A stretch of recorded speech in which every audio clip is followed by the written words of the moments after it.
பாலாக்கு தான் ஒரு பின்னடைவா? ஏன்னா அவரு அந்த இடத்துல அவரும் இருந்தாரு. போற இடங்கள்லயும் இத பத்தி அவர்ட்ட கேள்விகள் கேட்கறாங்க. பாலாவோட அனுமதியோட சொன்னாங்களான்றது அது அப்புறப்பட்ட கருத்து.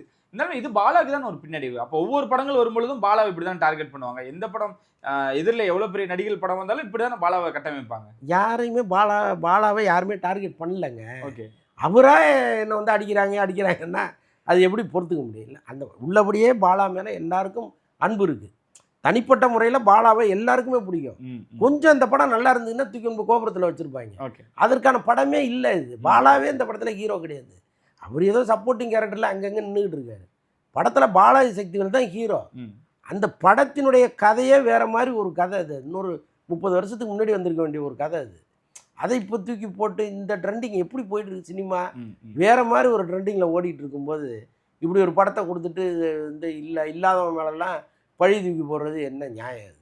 ஓகே. ஒரு சரியான டூரிஸ்ட் ஃபேமிலின்னு ஒரு படம் வந்துச்சு. அந்த படத்துக்கும் யாருக்காவது சம்மந்தம் இருக்கா?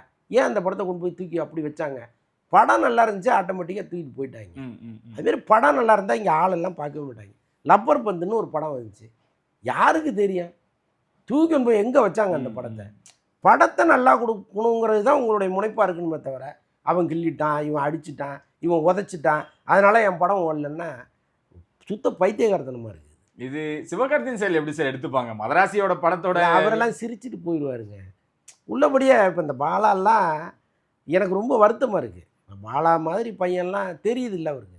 இப்போ அவர் பார்க்குறாரு இந்த படத்தை. ஒரு மனசாட்சியோடு அணுகணும்ல. நம்ம ஒரு தப்பான படத்தை கொடுத்துட்டோம், ஒரு நல்ல படத்தை கொடுத்தா கூட நம்ம ஃபைட் பண்ணலாம். எதுக்கு தேவையில்லாமல் இன்னொருத்தன் மேலே பழியை போட்டுக்கிட்டே இருக்கோம்னா அவர் யோசிக்கணும்ல. அவரும் இதில் அமைதியாக இருக்கார். கீழே எழுதுறாங்க சார். சிவகார்த்திகேயன் இந்த படத்தை பார்த்து ஏன் இந்த படக்குழுவினர் மட்டும் பாராட்டாம இருக்காரு? அப்ப அவருக்கு உண்மையாக இருக்குன்னா கீழே சட்டையை பிடிச்சி கேட்பாங்க போட்டிருக்கு மார்க்கெட்டில். நீங்கள் வா, ஏன் அந்த படத்தை நீ பாராட்டாமல் போகிற? ஓங்கி வர அறம் கொடுத்து பாராட்டு 2 வார்த்தை அப்படிம்பாங்க போல இருக்கு. அப்படிதான் காலம் அப்படி போயிட்டு இருக்கு. ரொம்ப ஆச்சரியமாக இருக்குது.